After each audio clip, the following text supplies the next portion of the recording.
بک رہے ہیں، کون سے کھاؤ گے آپ؟ سلفاز کھا لو گے؟ کون سی ٹیبلٹ سے اس کے سر کا درد پیٹ کا درد ٹھیک ہوگا؟ اور ٹھیک ہو جاوے تب ڈاکٹر مانیں گے۔ ڈاکٹروں کی جو لائن لگی ایسے ہونے لگے، ٹھیک ہوتے ہیں تب لائن لگی رہتی ہے۔ وکیلوں کی جو لائن لگی رہتی ہے، سپریم کورٹ کے وکیل 15 لاکھ 20 25 لاکھ لے رہا ہے، ایسے تھوڑے لے رہے ہیں۔ وہ 15 لاکھ 25 لاکھ لے کر آپ کے وہ بحث کرا دیتے ہیں جس میں ضمانت ناممکن و ضمانت ہو سکتی ہے، تب لے رہے ہیں، ایسے تھوڑے لے رہے ہیں۔ بیوقوف ہے پبلک دے رہی ہے کہ ان کے پاس اس کا علم ہے، مسئلہ حل کرا لیتے تب ہے۔ تو قرآن میں اللہ تبارک تعالیٰ نے اولین و آخرین کا علم جمع کیا ہے۔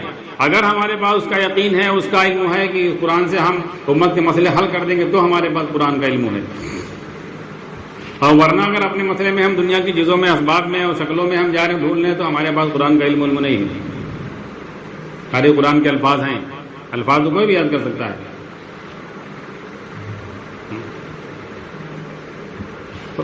آج ہم یہاں پھنسے ہوئے کہ ایمان سیکھے بغیر ساری چیزوں میں لگے ہوئے ہیں، کوئی کام کسی چیز سے نہیں بن رہا ہے۔ قرآن انسانوں کی ہدایت کی کتاب ہے؟ ابھی کہیں گے قرآن انسانوں، تو جن کے پاس قرآن کو ان کو گمراہ کیوں کہتے ہیں پھر؟ بھائی بریلوی، شیعہ، اہل حدیث اور تمام جن کو فرقے کو گمراہ قرار دیا جاتا ہے ڈگری کو، ان کے یہاں سب حافظ ہوتے ہیں کہ نہیں ہوتے ہیں؟ اس کے عالم ہوتے ہیں کہ نہیں ہوتے ہیں؟ تو قرآن تو ہدایت کی کتاب ہے، جن کے پورے قرآن کا وہ گمراہ کیسے ہو جائے گا؟ بھائی مال نوٹوں کو کہتے ہیں 2-2 ہزار کے نوٹیں، کہ جس کے یہاں سارے کمرے پیسے سے بھرے ہوں وہ فقیر کیسے ہو سکتا ہے؟ جس کے سینے میں پورا قرآن ہے وہ گمراہ کیسے ہو سکتا ہے؟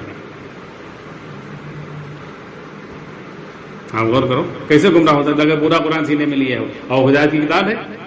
جس کے بعد پوری ہدایت کی کتابیں ہیں وہ کیسے گمراہ ہو سکتا ہے؟ اور اس کو گمراہ کہتے ہیں۔ ایمان نہیں سیکھو گے کوئی عمل سے کام نہیں بنے گا، اور ایمان سیکھنے والے بات وہ کسی کے سمجھ میں آتی نہیں ہے۔ ایمان کیسے سیکھ لیں؟ اگر ایمان نہ ہوتا تو عمل کیسے کرتے؟ عمل کیوں کرتے؟ عمل کر رہے ہیں، عمل کیوں کرتے اگر ایمان نہ ہوتا؟ یہ تو آدمی کہہ رہا ہے۔ اس لیے سب سے پہلی بنیاد یہ ہے اللہ سے تعلق جوڑنا، اللہ کو رب تسلیم کرنا۔ اور رب ماننے کا مطلب یہ ہے کہ اپنے ہر مسئلے میں، ہر ضرورت میں اللہ ہی کو ماننا کہ اللہ رب ہے۔ جو کلمے کے معنی یہ لکھے گئے ہیں لا الہ الا اللہ محمد رسول اللہ، اللہ کے سوا کوئی عبادت کے لائق نہیں، تو وہاں عبادت کا کوئی سوال ہی نہیں رہا، کلمہ پڑھایا جاتا تھا۔ نہ اس میں عربی کا لفظ ہے، عبادت بھی عربی کا لفظ ہے۔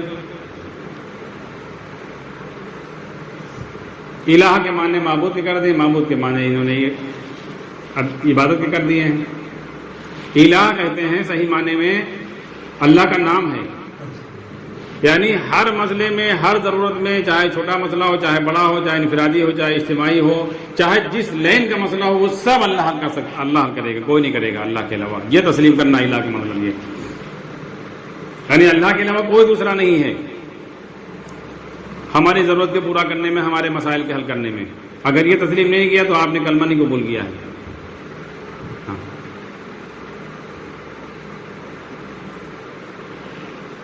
کہ اب ہم نے کلمہ قبول کر لیا ہے، کسی معاملے میں ہم اللہ کے غیر کے پاس نہیں جائیں گے۔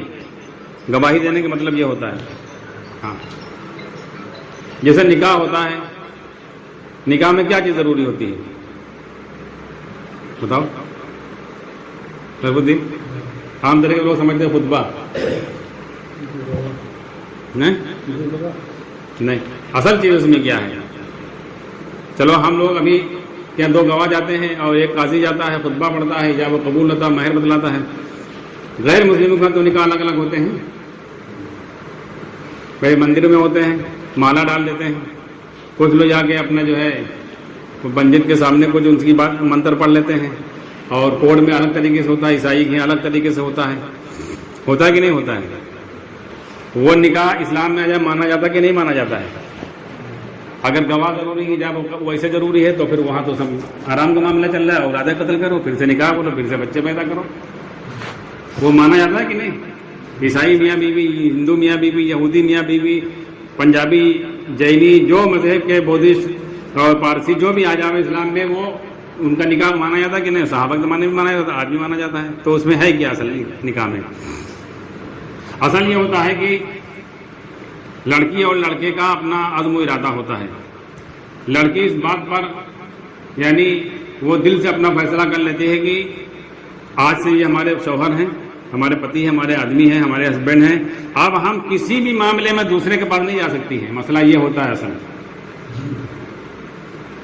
اصل پوائنٹ کی بات یہی ہے. آدمی نکاح اسی لیے کرتا ہی ہے اور یہی دیکھتا ہے پہلے. وہ لڑکی اس بات کا عزم کرتی ہے اندر سے کہ اب ہمارے ہاتھ سے یہ شوہر ہو گئے ہیں، اب ہمارے کوئی ہاتھ نہیں لگا سکتا ہے، کوئی چھو نہیں سکتا ہے، اور کسی بھی معاملے میں کسی بھی ضرورت میں ہم دوسرے کے پاس نہیں جا سکتے. ساری خواہش ہم یہی پوری کریں گے، کوئی نہیں پوری کر سکتا ہے. یہی تو ہوتا ہے اصل. اور اگر وہ لکھا پڑھی بھی کر دے کہ ہم ان کی بیوی بن گئی ہیں اور ان کے نکاح میں آ گئی ہیں، ہم آج سے خواہش پوری کرنے کے لیے کسی دوسرے مرد کے پاس نہیں جائیں گے، اسٹامپ پر لکھا دے، رجسٹر اسٹامپ پر لکھا دے، اور دوسرے دن سے جانا شروع کر دے، وہ آدمی رکھے گا؟ سپریم کورٹ بھی فیصلہ کرے تب وہ نر گیا، وہ بھاگ جائے کہیں، وہ دوسری جگہ جائے، نیپال چلا جائے کہیں، ہم کا ایسی عورت رکھنا ہی نہیں ہے. اور کچھ پڑھی لکھی نہ ہوئے، کچھ نہ بولے زبان سے خالی، اور کہیں نجات ہو کر رکھیے کہ نہیں آدمی اس کو رکھے گا کہ یہ پاک دامن عورت ہے. اور یہی چاہتی ہے عورت بھی. ایسے ہی کلمے کی گواہی کا مطلب یہ ہے کہ اب آج سے ہم نے یہ عزم ارادہ کر لیا ہے کہ اب ہمارے بدن پر جتنے بھی حال آئیں گے، چاہے جس لائن کا ہو، ہم غیر اللہ کے پاس نہیں جائیں گے. آج سے ہم اسلام میں آ گئے ہیں، بس اب اللہ ہی ہمارا ہے. اگر یہ آپ نے عزم ارادہ کر لیا تو اللہ کو اللہ مانا، ورنہ اللہ کو اللہ نہیں مانا. آپ نے زبان سے تو بہت سے لوگ کما، زبان سے تو منافقین بھی پڑھنا ہے. ہم لوگ تو آج تک کسی اللہ والے کے ہاتھ میں بیعت نہ کی ہوئی با، منافقین تو اللہ نبی صلی اللہ علیہ وسلم کے ہاتھ میں ہاتھ دے کر لا الہ الا اللہ محمد رسول اللہ پڑھی نہیں. اشہد ان لا الہ الا اللہ واشہد ان محمد عبدہ ورسولہ پڑھا ہے، ہاتھ میں ہاتھ دے کر رسول اللہ صلی اللہ علیہ وسلم کے. پڑھا ہے کہ نہیں پڑھا ہے؟ جنت چلے جائیں گے؟ شک میں تھے. اور اویس غنی رحمۃ اللہ علیہ نے صحابہ کے ہاتھ پر بھی ہاتھ دے کر نہیں کلمہ قبول کیا ہے. کسی صحابی کے ہاتھ پر نہیں کلمے کی گواہی دی ہے انہوں نے کہ حضرت عمر، ابو بکر صدیق، حضرت علی، حضرت عثمان رضی اللہ عنہ کے ہاتھ پر بیعت کی ہو، ان کے سامنے گواہی دی ہو، لیکن دل سے انہوں نے مان لیا تھا اللہ ہمارا رب ہے. تو اللہ کے نبی صلی اللہ علیہ وسلم نے اپنے صحابہ کو بتلا دیا تھا کہیں مل جائے ان کی دعا کرانا، ان کی دعا سے امت کا بھی تمہارا مسئلہ حل ہو جائے گا. اندازہ لگاؤ، یہ اللہ بندے کے درمیان کی بات ہے. کیونکہ کلمے کی گواہی اس کو کہتے ہیں. اللہ کو اللہ ماننا، الہ ماننا اس کو کہتے ہیں. اللہ کو رب ماننا اس کو کہتے ہیں. عبادت بھی اسی کو کہتے ہیں. عبادت اس کو خالی نماز پڑھ لینا عبادت تھوڑے ہے بھائی. نماز اگر ہم نے نہیں سمجھا تو نماز تو پڑھ رہے ہیں مسجد میں، لیکن دل میں ہی یقین ہے کہ مسجد نماز سے مسئلہ نہیں ہوگا، اللہ نہیں کر پائیں گے، تو اللہ کی عبادت نہیں کر رہے ہو آپ، کسی اور کا یقین لے کر آپ گئے.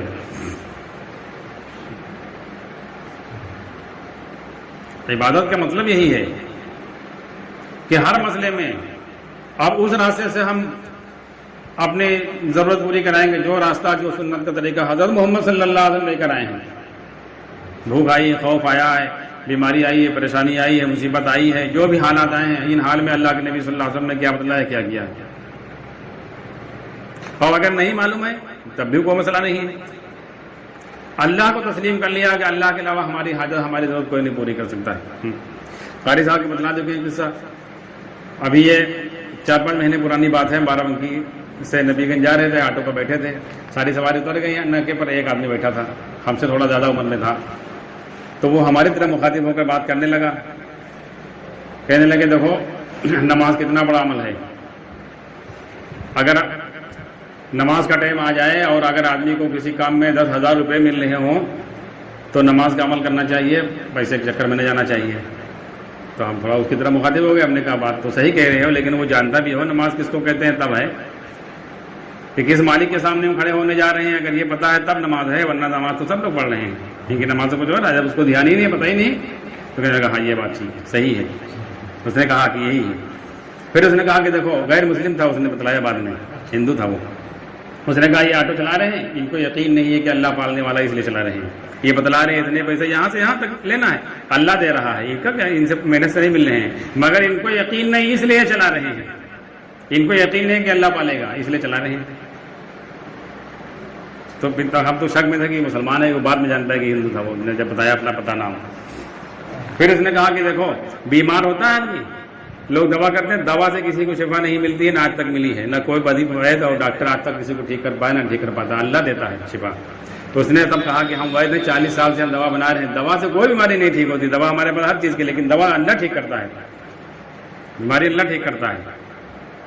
اور اس نے کہا مثال دکھا دو کہ بچہ ماں کے پیٹ میں ہوتا ہے تو جب پیدا ہوتا ہے تو دودھ پہلے آ جاتا ہے، اور جب وہ کھانے لگتا ہے تو دودھ بند ہو جاتا ہے. تو کون چیز کھانا بند کر دیا تو دودھ بند ہو گیا، کون چیز کھانا شروع کیا تو دودھ آیا تھا.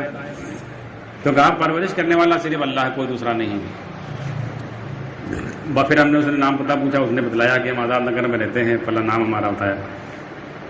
اب اندازہ لگا اس کو کس نے بتایا تھا. ابراہیم علیہ السلام کی قصہ اس نے پڑھا تھا، مولانا یوسف کے بیان پڑھے تھے، شیخ عبد القادر جیلانی رحمۃ اللہ کے بیان پڑھے تھے، قرآن کی آیت پڑھی تھی، کیسے سمجھا کہ اللہ رب ہے. اور آج انہوں نے مولانا یوسف صاحب کو دیکھا، ساتھ میں رہے ہیں، اور مولانا یوسف صاحب کے بیان پڑھے ہیں. مولانا یوسف صاحب کے بیان تو رکھ دو کنارے، پوری قرآن پڑھے ہوئے ہیں، پوری حدیثیں پڑھے ہوئے ہیں. اگر اللہ ایسے کہاں کر دیں گے؟ یہ اللہ کا بھائی ایک کنارے کر رہے ہیں. یہ دیکھو پہلے اللہ ایسے کہاں کر دیں گے، تو اللہ پھر ایسے کریں گے جیسے کر رہے ہیں. اگر تم نے یہ کہا کہ اللہ ایسے کہاں کر دیں گے، یہ جملہ جو ہے کفریہ جملہ ہے، جو اللہ کو چیلنج کر رہا ہے. ہاں یہ اللہ کو چیلنج کرتا ہے جملہ. یہ ابھی دنیا کے معاملے میں کوئی ادھیکاری کے سامنے کہہ دو رہے ان کے کیا اوقات ہی کر پائیں، تو او کام اسی سے ہونا ہو پھر وہ کر نہیں سکتا ہے. آپ جائز نہیں سفارش کرا ڈالو، ان کا کوئی تعلق الگ ہو جائے گا، کہے گا فلاں کا کام، کہے گا دیکھو ان کے کام کے لیے آپ مت کہنا، آپ سے تعلقات ہیں، اپنا کوئی کام بتاؤ. ان کا کام تو ہم کا بگاڑنا ہے، انہوں نے ایسی بات کہہ دی ہے، اب وہ ہمیں ان کے کام کے لیے. تو اللہ بھی دیکھ رہے ہیں تم اللہ کو کیا کہہ رہے ہو. ہاں اگر 10% مسلمان بھی اس پر آ جائیں کہ نہیں اللہ سے مسئلہ حل کریں گے، اللہ سے کہیں گے ہم اللہ ہمارا رب ہے. کون ایسا مسئلہ جو اللہ نہیں حل کر سکتا ہے؟ کیا اللہ ہمارا کمزور ہے؟ جس اللہ نے بدر میں 313 کی مدد کی، جس اللہ نے کیسر و کسریٰ کے سامنے مسلمانوں کو جمایا، اور جس اللہ نے موسیٰ علیہ السلام کو ان کے ماننے والوں کو پار کیا، وہی اللہ پوری طاقت کے ساتھ آج بھی ہے. اس لیے اللہ سے مسئلہ حل کرائیں گے. اگر اس پر مسلمان آ جائے آج مسئلہ حل ہوگا. مگر یہ بات سمجھ میں نہیں آ رہی ہے. عمل کر رہے ہیں، عمل کرنے کے بعد بدھ سے امید لگائے ہوئے ہیں کہ چلو دعا مانگ کے اتنے وظیفے پڑھ کے تب فلاں کے پاس چلو تب کام بنی ہے.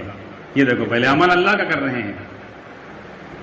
ہاں وہی بات ہے کہ پیسے وکیل کا دے دیے ہو اور پہنچ کے ڈاکٹر مظہر حسین کے پاس مقدمہ لے گئے، کہیں گے ہمارے پاس کیوں آئے ہو، اور ڈاکٹر کی فیس دے دی ہو، وکیل کے پاس پہنچ گئے ہو. بھائی جس کی عبادت کی اس سے کہو، اس سے اس لیے نہیں کہتے یقین نہیں، یقین اس لیے نہیں کہ یقین سیکھا نہیں ہے. اس لیے اپنی زندگی بنانے کے لیے، اللہ سے تعلق قائم کرنے کے لیے خود محنت کرو، کسی چکر میں نہ رہو. سیدھے سیدھے اللہ تک پہنچو، ورنہ بیچ میں پھنسے رہو گے، اللہ تک نہیں پہنچ پاؤ گے. جہاں اللہ تعالیٰ نے قرآن میں بیان کیا ہے، نبی کے بھیجنے کا مقصد بتایا ہے، وَيُعَلِّمُهُمُ الْكِتَابَ وَيُزَكِّيهِمْ، علم اور حکمت اور کتاب اور تزکیہ. ایک جگہ اللہ تعالیٰ نے یہ بھی بتلایا ہے کہ یہ جو بیڑیاں پڑی ہوئی ہیں لوگوں کے درمیان، لوگ بیچ میں بت بنے پڑے ہوئے، یہ بھی توڑنے کے لیے اللہ کے نبی صلی اللہ علیہ وسلم آئے ہیں کہ سیدھے سیدھے نبی اللہ سے مسئلہ حل کرو، بیچ میں کسی سے نہ لگاؤ امید.